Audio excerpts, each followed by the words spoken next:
Police वुलिस आ गई थी, बहुत बवाल हुआ था। तो ये वही मेट्रो स्टेशन है। ओ भैया कुछ तो देखो, कहीं भी घुस रहे हो। तो अगर इस बीच में गाड़ी का कुछ होता है ना तो मैं क्लेम नहीं ले पाऊंगा, तो वो बड़ी प्रॉब्लम हो जाएगी। Hey guys, welcome back to the channel. My name is Udit और आप देख रहे हैं उदित वर्ड्स। सो गाइस, आज हम जा रहे हैं अपनी कार का इंश्योरेंस ट्रांसफ़र कराने। जैसा कि मैंने बताया था कि मैंने ये कार सेकेंड हैंड खरीदी है और कुछ ही टाइम हुआ है मुझको इस कार को परचेज़ किए हुए, लगभग 1 महीना हुआ है। जैसा कि मैंने लास्ट वीडियो में बताया था कि इसकी आरसी का ट्रांसफ़र हो चुका है और आरसी मुझे मिल चुकी है। एंड सो आरसी मिलने के बाद दूसरा प्रोसेस होता है इंश्योरेंस ट्रांसफ़र कराना, जो कि आरसी मिलने के बाद 14 दिन के अंदर अंदर कराना पड़ता है। तो वही कराने के लिए हम जा रहे हैं यूनाइटेड इंडिया इंश्योरेंस के ऑफिस में, जो कि है नोएडा सेक्टर 63 में। चलते हैं, देखते हैं क्या प्रोसेस होता है और कितना टाइम लगता है और कितने पैसे लगते हैं, सारी चीज़ें मैं आपको बताऊंगा। फिलहाल गाड़ी में रेंज दिखा रहा है 30 किलोमीटर्स की। तो सबसे पहले तो चलना है अपने को पेट्रोल पंप और सबसे पहले गाड़ी में फ्यूल फिल कराते हैं, उसके बाद निकलते हैं।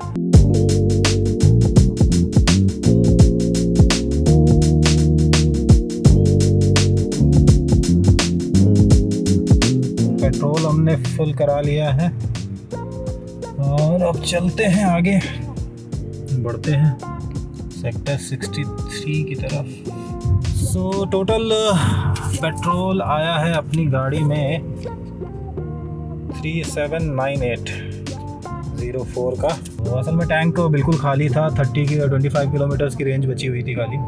तो ऑलमोस्ट 39 पॉइंट समथिंग लीटर्स आया है। 40 लीटर्स का टैंक होता है, जैसा कि आपको पता होगा। तो टैंक फुल हो गया, चलते हैं फटाफट से, पहुंचते हैं सेक्टर 63 और चलते हैं अपने इंश्योरेंस के ऑफिस और पता करते हैं क्या है प्रोसेस। और अभी गाड़ी माइलेज दे रही है 11.6 का। चलिए मिलते हैं आगे आपसे। तो गाइस, अभी हम पहुंचने वाले हैं सेक्टर 71। इसके आगे सेक्टर 71 का मेट्रो स्टेशन, तो इसी रोड पे में सीधे जाना होगा सेक्टर 63 के लिए। और अपने आगे जा रही है ऑल्टो K10, पहाड़ों की रानी जिसको कहा जाता है। आजकल ऑल्टो बहुत ज़्यादा हाइप में है। इस समय ऑल्टो के जो वीडियोस आ रहे हैं ना पहाड़ों से, कि बड़ी बड़ी SUVs निकल नहीं पाती हैं और ऑल्टो निकल जाती है उनके बगल से स्नो में, बहुत ज़्यादा हाइप हो रखा है ऑल्टो का। एक्चुअली ऑल्टो के साथ प्लस पॉइंट ये है कि वो एक छोटी सी गाड़ी है, हल्की गाड़ी है। हल्की गाड़ी होने की वजह से वो किसी भी कंडीशन में आराम से निकल जाती है, उसको उतना फंसने का चांस नहीं रहता है। और दूसरी चीज़ होती है, हर चीज़ भाई ड्राइवर के ऊपर डिपेंड करता है।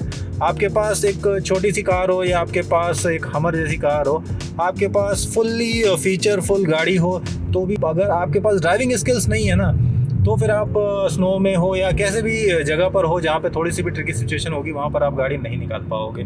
सो या 90% होता है यार ड्राइवर की कैपेबिलिटी, ड्राइवर के स्किल्स, बाकी 10% होता है कार के ऊपर। तो ऐसा ही है बाबा। ऐसा ही कुछ हुआ था मेरे साथ जब मैं अपनी पोलो लेके, जो मेरी 1.2 TDI थी, वो लेके मैं लद्दाख गया था। तब बहुत सारी जगहों पे ऐसा हुआ था, तब तो रोड भी काफ़ी ख़राब थी। अभी तो लद्दाख की रोड काफ़ी अच्छी हो गई है। उस समय पे रोड्स बहुत ही ज़्यादा ख़राब थी। लिटरली बहुत सारी जगहें ऐसी आई थी जहाँ पर इनोवा भी फंसी हुई थी, टेम्पो ट्रैवलर भी फंसी हुई थी और बड़ी बड़ी गाड़ियाँ भी फंसी हुई थी। बट मेरी गाड़ी निकल गई थी। काफ़ी जगहों पर, कई वाटर क्रॉसिंग्स पे काफ़ी गाड़ियाँ फंसी हुई थी। इनफैक्ट लाइक मैंने स्कॉर्पियो और जीप कंपास जैसी गाड़ियाँ भी फंसी हुई देखी थी वहाँ पे। तो यार 90% तो होता है, ड्राइविंग स्किल्स तो काम करते हैं यार। गाड़ी को आप ब्लेम नहीं कर सकते हैं हर जगह, हर गाड़ी अपने आप में बढ़िया होती है। फिलहाल हम बढ़ रहे हैं सेक्टर 63 की तरफ, अपने इंश्योरेंस ऑफिस की तरफ। और भाई लोग, मैं ये भी सोच रहा हूँ कि अपनी पोलो GT TSI को कब मैं पहाड़ पे ले जा पाऊँगा। बहुत ही ज़्यादा मन कर रहा है मेरा इसको ले जाने का, बट अभी सिचुएशन कुछ ऐसी है कि मैं अभी फ़िलहाल नहीं जा सकता हूँ। हाँ, बट बहुत ही जल्द एक अच्छी सी ट्रिप प्लान करेंगे और देखेंगे पहाड़ों पे कैसा रहता है इसका परफॉर्मेंस, क्योंकि मैं बहुत ज़्यादा उतावला हो रहा हूँ। देखते हैं, बनाते हैं प्लान। और आप लोग मुझे सजेस्ट कर सकते हो कि कहाँ जाना चाहिए मुझे। पहली छोटी ट्रिप हो ताकि मैं जाके ट्रायल ले सकूँ, उसके बाद मैं कोई बढ़िया सी लंबी ट्रिप पे जाऊँगा। तो फिलहाल हम पहुंच गए हैं सेक्टर 51 और ये है सेक्टर 51 का मेट्रो स्टेशन। यहाँ पे धमाल हो चुका था। फ्लाइंग बीस्ट ने यहाँ पे जब एक बार मीटअप किया था तो पुलिस वुलिस आ गई थी, बहुत बवाल हुआ था। तो ये वही मेट्रो स्टेशन है और यहाँ से अपने को सीधे चलना है, स्ट्रेट जाना है, कहीं नहीं मुड़ना है। और चलते हैं, मिलते हैं आपसे थोड़ी सी देर में।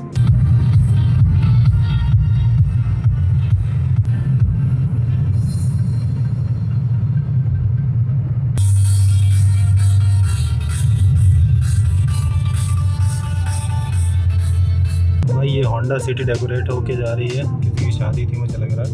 ओ भाई साहब, कहाँ आ रहे हो? ये रही ऑल्टो, जो कि लर्निंग में मारुति ड्राइविंग स्कूल में मारुति की कार से ड्राइविंग सिखा रहे हैं। बहुत ही अच्छी बात है, सबको ड्राइविंग आनी चाहिए, नहीं आती है तो सीख लेनी चाहिए, बहुत ज़रूरी है यार। कभी भी आपको कहीं भी इमरजेंसी पड़ सकती है। ओ भैया कुछ तो देखो, कहीं भी घुस रहे हो।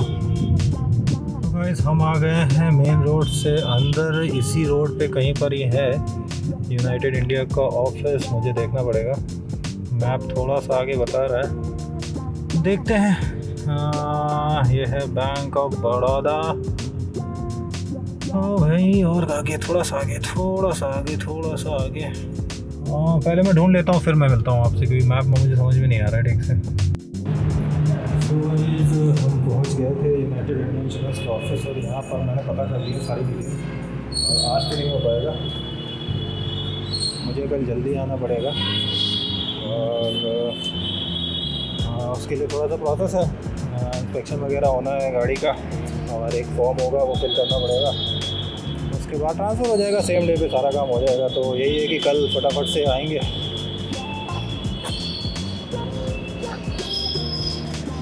और अपना इंश्योरेंस ट्रांसफ़र करा लेंगे। और ये था हमारा यूनाइटेड इंडिया का ऑफिस। फ़िलहाल कोई भाई साहब यहाँ पर बाइक खड़ी करके चले गए हैं, समझदारी का बहुत बढ़िया परिचय दिया है इन्होंने। अब वो कार निकालनी है मुझको। बाइक मैंने कर दी है साइड, अब चलते हैं फटाफट, निकलते हैं और बताते हैं क्या हुआ और क्या क्या डॉक्यूमेंट्स मांगे हैं। गाइस इंश्योरेंस ऑफिस से मैंने बात कर ली है, और आज नहीं हो पाएगा ट्रांसफ़र, क्योंकि वो बंदा नहीं है जो कि ये सारा चीज़ें प्रोसेस करता है। क्या क्या प्रोसेस है, क्या क्या डॉक्यूमेंटेशन है, सारी चीज़ें मैं आपको घर पहुंच के बताता हूं।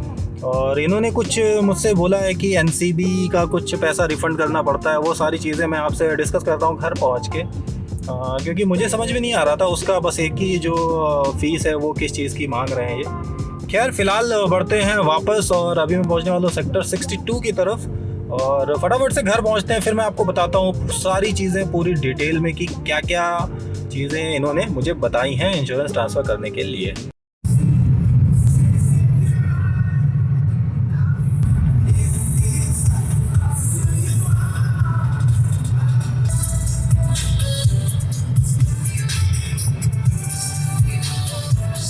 गाइस हमारे आगे जा रही है सुजुकी की ग्रैंड विटारा। हाँ जी, ये है ग्रैंड विटारा जो कि है स्मार्ट हाइब्रिड। और बाकी फ़िलहाल हम पहुंच चुके हैं सेक्टर 50, और फटाफट से पहुंचते हैं घर, और घर चल के बताता हूं मैं आपको कि क्या क्या डॉक्यूमेंटेशन और क्या क्या रिक्वायरमेंट्स हैं इंश्योरेंस ट्रांसफ़र के लिए। अगर आपने भी ली है सेकेंड हैंड कार और आपको भी इंश्योरेंस ट्रांसफ़र कराना है तो एक छोटा सा प्रोसेस है, वो मैं आपको बताऊंगा। अगर आपको पता है तो वेल एंड गुड है, अगर नहीं पता है तो आपके लिए वो इन्फॉर्मेशन काम की हो सकती है। तो चलिए बढ़ते हैं आगे। तो गाइस हमारे आगे जा रही है Isuzu D-Max, जो कि एक टाइम पे मुझे भी लेनी थी। मुझे मन था कि मैं Isuzu लेके थोड़ा पहाड़ों पे जाऊंगा, बहुत कुछ करूंगा, बट वो हो नहीं पाया यार, कहाँ बजट बन पाता है इतनी महंगी महंगी गाड़ियाँ लेने का। सो ये है यहाँ का CNG स्टेशन, जो कि इतनी लंबी लाइन लगी हुई है, बाप रे बाप। और CNG वालों के साथ यार प्रॉब्लम तो यही होती है कि आपको बहुत सारी लाइन में लगना पड़ता है जब भी आपको टैंक रिफिल कराना पड़ता है। सपोज अगर कोई गाड़ी CNG हो और पेट्रोल ना हो तो क्या करेंगे आप उसके साथ, बहुत परेशानी हो जाएगी तब तो। अभी माइलेज गाड़ी दे रही है 13.5 का, क्योंकि ट्रैफिक तो है ही बाबा, और ट्रैफिक में मैं चला भी रहा हूँ थोड़ा सा खींच खींच के। ऐसा नहीं है कि मैं बहुत प्यार से एकदम आराम से चला रहा हूँ, मज़ा भी लेना चाहिए यार TSI का। ऐसा थोड़ी है कि आराम से हर बार आप माइलेज की चिंता करते रहेंगे। माइलेज तो देती है गाड़ी, जैसा आप चाहेंगे वैसा देगी आपको माइलेज, बट आपको अपने पैर पे कंट्रोल करना पड़ेगा। आपने अपने पैर पे कंट्रोल किया, आपको माइलेज मिला। आप अनकंट्रोल्ड हुए तो बाबा गाड़ी तो भागेगी बट माइलेज नहीं मिलेगा। और ये अल्काज़ार का मुझे समझ भी नहीं आता, ये गाड़ी क्यों बना दी इन्होंने यार। क्रेटा बस थी ना, क्रेटा के बाद अल्काज़ार बनाने का सेंस बनता नहीं था कुछ भी। इसे पता नहीं क्या 7 सीटर गाड़ी बनाने का सेंस मुझे समझ में आता नहीं है यार, क्योंकि जो पीछे की सीट्स होती है ना वो यार किसी भी गाड़ी में यूज़ नहीं हो पाती हैं, सच में नहीं हो पाती। देखो 7 सीटर अगर आप गाड़ी लेते हो और उससे आप कहीं भी लॉन्ग ट्रैवल नहीं कर सकते हो 7 लोगों के साथ। क्यों नहीं कर पाओगे? क्योंकि आप सामान कहाँ रखोगे भाई, छत पे बांधोगे क्या? तो वो चीज़ है। सो गाइस अभी हम पहुंच चुके हैं सेक्टर 137 मेट्रो स्टेशन के पास, जो कि मेरे घर के बिल्कुल सामने पड़ता है। तो बस मैं पहुंचने वाला हूं और आपको फटाफट से देता हूं पूरी इन्फॉर्मेशन की क्या क्या रिक्वायरमेंट बताई हैं यूनाइटेड इंडिया इंश्योरेंस वालों ने। ये भाई साहब देखिए 3-3 बैठे हुए जा रहे हैं। नोएडा में यार सब चलता है, सब कैसे भी करके कैसे भी गाड़ी चला लेते हैं। सो गाइस मैं पहुंच गया हूँ घर और अब मैं आपको बताता हूँ कि वहाँ क्या क्या हुआ। मतलब घर नहीं, मैं घर के पास पहुंच गया हूँ। हुआ यूँ कि जैसे मैं पहुंचा यूनाइटेड इंडिया इंश्योरेंस के ऑफिस और मैंने उनको बताया कि मुझे अपनी कार का इंश्योरेंस ट्रांसफ़र कराना है, तो उन्होंने मुझे बताया कि आज तो नहीं हो पाएगा और अभी जो बंदा इंश्योरेंस ट्रांसफ़र करता है वो पर्टिकुलर बंदा नहीं है, और इंश्योरेंस ट्रांसफ़र के लिए मुझे इंस्पेक्शन भी करवाना पड़ेगा गाड़ी का, तो इंस्पेक्शन वाला भी बंदा नहीं है। तो उसके लिए मुझे कल जाना पड़ेगा और थोड़ा जल्दी जाना पड़ेगा। डॉक्यूमेंट्स के लिए मुझे उनको देना होगा अपना आधार कार्ड, अपना पैन कार्ड, अपनी आरसी की कॉपी और पुराने इंश्योरेंस की कॉपी, और एक वो फॉर्म देंगे वो फिल करके मुझे वहाँ पर सबमिट करना पड़ेगा। और ट्रांसफ़र की फ़ीस है सिर्फ 60 रुपये एंड इसके अलावा इंस्पेक्शन की फ़ीस है 250 रुपीज़। प्लस उन्होंने मुझे एक और चार्ज बताया उसमें कि लास्ट टाइम का जो एनसीबी बोनस आपको मिला था, लाइक जो पुरानी पार्टी को मिला था, वो था 3100 समथिंग रुपीज़ था, वो मुझे इनको रिटर्न बैक करना पड़ेगा। वो चीज़ मुझे समझ में नहीं आई। मैंने उनसे पूछा, उन्होंने कहा कि नहीं, जब ऐसा होता है कि लाइक जब आप ट्रांसफ़र कराते हो और एनसीबी बोनस आपको मिलता है तो ट्रांसफ़र के टाइम पे वो आपको वापस करना पड़ता है इंश्योरेंस कंपनी को। प्लस मैंने उनसे ये भी पूछा कि अभी तो इंश्योरेंस का साल भर भी नहीं हुआ है, लाइक 6 महीने बचे हुए हैं, तो एनसीबी को कैसे कैलकुलेट करेंगे आप? तो उन्होंने कहा कि नहीं, वो 6 महीने के हिसाब से कैलकुलेट होकर आपको पता चलेगा। तो जो भी होगा वो कल पता चल जाएगा। कल मैं आपको बताऊंगा सारी डिटेल में कि प्रोसेस में कितना टाइम लगा, क्या क्या प्रॉब्लम हुई, या फिर आसानी से हो गया। हाँ, बट उन्होंने ये एश्योरेंस दिया है कि कल के कल ही हो जाएगा और ज़्यादा मतलब बहुत ही ज़्यादा कोई डॉक्यूमेंटेशन की ज़रूरत नहीं है। जो ये मिनिमल से डॉक्यूमेंट है वो जो हर जगह लगते हैं वो लगेंगे। कल दोबारा से चलते हैं अपने इंश्योरेंस के ऑफिस और कराते हैं गाड़ी का इंश्योरेंस ट्रांसफ़र, ताकि अब ये गाड़ी पूरी तरीके से हमारी हो जाए।